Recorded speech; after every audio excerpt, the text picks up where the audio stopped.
हाँ तो बच्चों, अभी हम देखेंगे कि बैंक खातों के प्रकार क्या क्या है। बैंक का कार्य जमा स्वीकार करना है। बैंक में विविध प्रकार के खाते खुलवाए जाते हैं, है ना।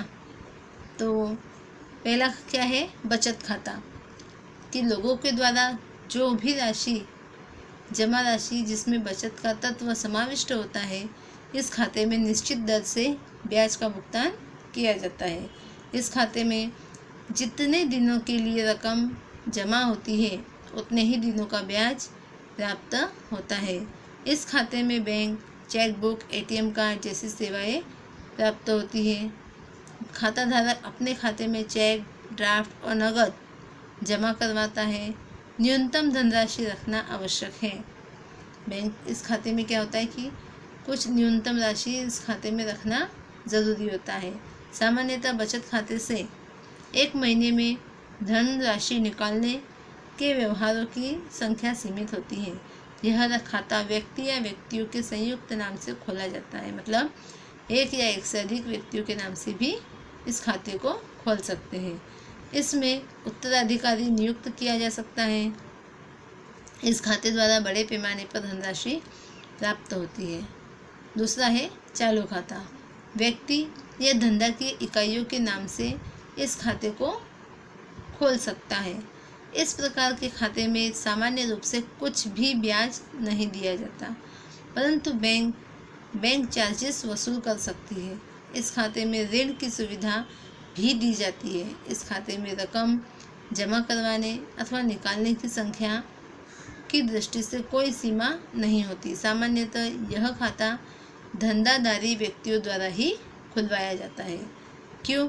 क्योंकि जो लोग धंधे से जुड़े होते हैं तो उन्हें सतत रुपयों की आवश्यकता होती है। तो कभी खाते में है या नहीं है तो वो क्या कर सकते हैं कि कुछ सीमा तक राशि अपने अकाउंट से, अपने खाते में जितनी जमा है उससे अधिक राशि निकाल सकते हैं। लेकिन इसके लिए फिर उन्हें क्या चुकाना पड़ेगा, अलग से ऋण, अलग से ब्याज चुकाना पड़ेगा। आगे देखो, रिकरिंग खाता। यह खाता बचत के उद्देश्य से खुलवाया जाने वाला खाता है, जिसमें प्रति माह निश्चित समय पर निर्धारित रकम जमा करवाना अनिवार्य होता है। इस खाते में क्या होता है कि हर महीने निश्चित समय पर निर्धारित रकम, मतलब जो राशि फिक्स हो चुकी है, पहले से ही तय की गई है कि इतनी राशि इतने समय में आपको भरनी है, तो उस समय के पूरे होते ही वह निश्चित राशि भर देनी होती है। इस खाते की ब्याज दर बचत खाते की तुलना में अधिक और सावधि खाते के प्रमाण में कम होती है। निश्चित अवधि पूर्ण होने पर बैंक ब्याज सहित राशि वापस दे देती है। चौथा खाता है सावधि जमा खाता। बैंक निश्चित समय तक जमा राशि का उपयोग कर सके ऐसा साधन अर्थात सावधि जमा खाता। बैंक और जमाकर्ता के बीच पूर्व निर्धारित अवधि तक जमाकर्ता रकम नहीं निकाल सकता है। यदि परिपक्वता की अवधि से पूर्व रकम निकाली जाए तो ब्याज दर घट जाता है और अवधि पूर्ण होने पर बैंक ब्याज सहित रकम वापस कर देता है। इसकी बैंक क्या करता है, लिखित जामीन देता है। आपने फिक्स डिपॉजिट का नाम सुना होगा, तो वो इसी के ज़रिए होता है। निश्चित अवधि तक रकम न निकाले जाने के कारण बचत खाता तथा रिकरिंग खाता की तुलना में ब्याज दर इसकी कैसी होती है, अधिक होती है, क्योंकि इसमें जब तक समय पूरा नहीं होता है तब तक राशि को निकाला नहीं जा सकता है, और यदि निकालते हैं तो ब्याज की दर क्या हो जाती है, घट जाती है। अभी हमने देखे बैंक के खातों के प्रकार। अब अभी देखें कि बैंक की सेवाएं। बैंक के मुख्य कार्य विनियोग करना है, ऋण देना है, जमा स्वीकार करना है, और इसके अलावा बैंक अनेक कार्य करते हैं, जैसे ग्राहकों के वित्तीय व्यवहारों को संभालना, साख पत्र देना, ट्रैवलर्स चेक देना, ड्राफ्ट इशू करना, RTGS, NEFT, bank overdraft loan, credit card, debit card, core banking से संबंधित कार्य इत्यादि कई प्रकार की सेवाएं बैंक देती है।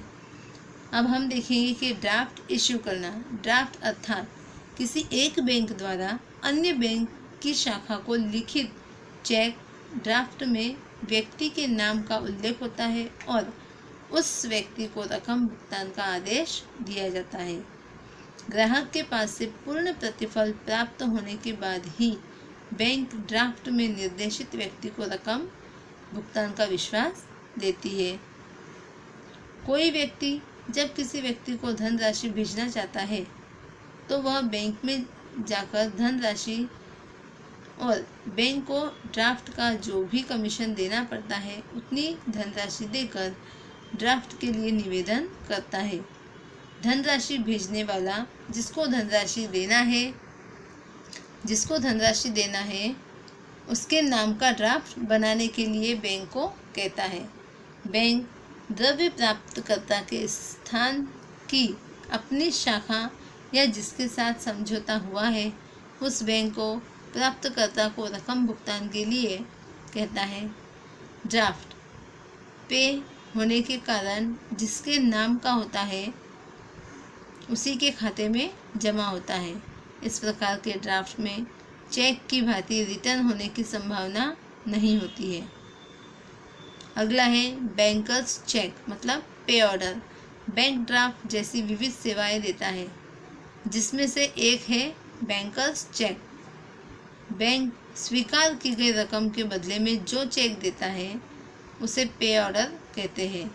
बैंक द्वारा इशू किया गया पे ऑर्डर उसी शहर या उसी गांव में भुनाया जा सकता है, अन्य शहर या गांव में नहीं भुनाया जा सकता है। अगला देखेंगे रियल टाइम ग्रॉस सेटलमेंट मतलब आरटीजीएस। आरटीजीएस सदस्य बैंक से भारत देश की किसी भी आरटीजीएस सदस्यता प्राप्त बैंक में धन के स्थानांतरण करने की प्रक्रिया को आरटीजीएस कहते हैं। अब आरटीजीएस सदस्यता प्राप्त सभी बैंक शाखाओं की पहचान आईएफएससी कोड से होती है जो कि 11 डिजिट का या अल्फ़ा न्यूमेरिक स्वरूप में होता है। आपको कई बार पूछा गया होगा कि क्या आपने बैंक खाता खोला है, आपका ये नंबर चाहिए। तो आईएफएससी कोड IDRBT मतलब कि institute of development and research on banking technology Hyderabad द्वारा आवंटित किया जाता है। रियल टाइम ग्रॉस सेटलमेंट पद्धति से भारत की किसी भी बैंक से भारत की अन्य बैंक में धनराशि का स्थानांतरण किया जाता है। इस पद्धति में रियल टाइम उसी समय पर तथा ग्रॉस सेटलमेंट अर्थात व्यवहार के अनुसार उधार या जमा हो उसे क्या कहते हैं आरटीजीएस। आरटीजीएस पद्धति में भारत की एक बैंक के खातेदार की रकम भारत के किसी भी बैंक में बैंक के खातेदार के खाते में जमा की जाती है। इस धनराशि का नगद व्यवहार नहीं किया जाता, इसलिए ग्राहक और लाभार्थी दोनों का बैंक में खाता होना जरूरी है। दोनों के पास आईएफएससी कोड का होना भी आवश्यक है। आरबीआई द्वारा आरटीजीएस पद्धति में 2 लाख या इससे अधिक रकम जमा करने की सेवा इसमें दी जाती है। इस पद्धति में ग्राहक द्वारा जिस दिन रकम जमा करवाने की सूचना दी जाती है उसी दिन ग्राहक के खाते से रकम उधार करके उसके द्वारा सूचित व्यक्ति के खाते में जमा कर दी जाती है। आरटीजीएस से 2 लाख या इससे अधिक 2 लाख से अधिक रकम का स्थानांतरण किया जाता है। इस पद्धति में धनराशि भेजने वाले ग्राहक से कमीशन लिया जाता है, परंतु इनवर्ड आरटीजीएस अर्थात धनराशि प्राप्तकर्ता लाभार्थी से किसी भी प्रकार का कमीशन नहीं लिया जाता है। अगला देखेंगे NEFT मतलब कि national electronic fund transfer. NEFT सदस्यता प्राप्त बैंकों से फंड भारत देश के अन्य NEFT सदस्यता प्राप्त बैंक में स्थानांतरण करने की पद्धति को NEFT कहते हैं। RTGS की तरह यह भी धन भुगतान का एक प्रकार है। यह व्यवस्था भी ऑनलाइन की जाती है। इसके लिए IFSC कोड का होना आवश्यक होता है जो दिया जाता है। इस व्यवहार में फंड ट्रांसफ़र की रकम की कोई सीमा नहीं होती। इस व्यवहार में अधिक से अधिक 2 लाख हस्तांतरण करने की प्रक्रिया बैच के अनुसार होती है। RBI द्वारा प्रति घंटे की बैच में इन व्यवहारों का निपटारा होता है। इस व्यवहार में जमा रकम मिलने की प्रक्रिया उसी दिन से लेकर 48 घंटे के अंदर होती है। यहाँ लेन देन DNS डिफरेंट नेट सेटलमेंट पद्धति से बैच वाइज होता है। बैच के एक मैसेज में अधिकतम 10 ट्रांजैक्शन होते हैं। IFSC code. NEFT सदस्यता वाली सभी बैंक शाखाओं की पहचान किससे होती है? IFSC कोड से होती है, जो 11 डिजिट या अल्फ़ा न्यूमेरिक स्वरूप में होता है।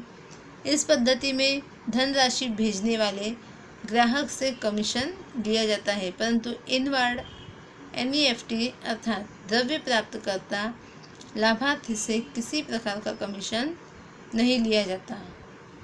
देखो यहाँ दिया है कि 50,000 नगद से NEFT 50,000 या इससे कम नगद धनराशि से NEFT किया जा सकता है। साथ ही वॉक इन कस्टमर को भी NEFT के लाभ सभी ब्रांच से प्राप्त हो सकते हैं। Bank overdraft. व्यापारियों का बैंक में चालू खाता होता है। चालू खाते में जमा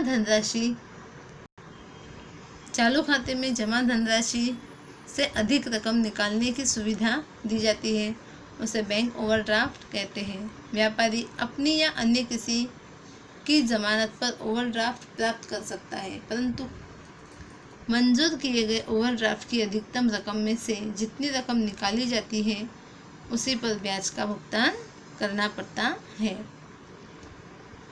अगला है कैश क्रेडिट। व्यापारी को धंधाकीय उद्देश्य तथा विकास के लिए धंधे के माल, स्टॉक और वसूली के आधार पर ऋण दिया जाता है। इस प्रकार की ऋण व्यवस्था में माल, स्टॉक बैंक का बंधक रहता है।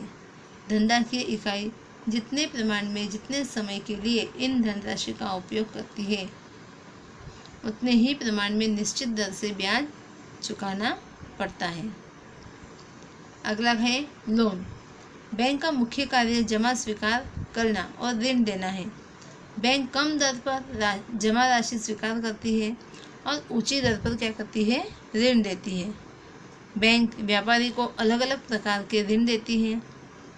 इस प्रकार बैंक व्यापारी या ग्राहक की विविध आवश्यकताओं को पूर्ण करने के लिए ऋण देती है, जैसे मकान खरीदने के लिए, फर्नीचर खरीदने के लिए, मकान को रिपेयर करवाने के लिए, वाहन खरीदने के लिए या धंधे के विकास के लिए। यह ऋण कैसा होता है? लंबे समय का भी हो सकता है और इस पूरी रकम एक साथ दिया जाता है, तो इसे लोन के रूप में जाना जाता है। इस प्रकार दी गई लोन की रकम वापस मिले, इसके लिए स्थायी संपत्तियों की जमानत ली जाती है। इस प्रकार की लोन का भुगतान लोन देते समय निश्चित की गई शर्तों के अनुसार किया जाता है।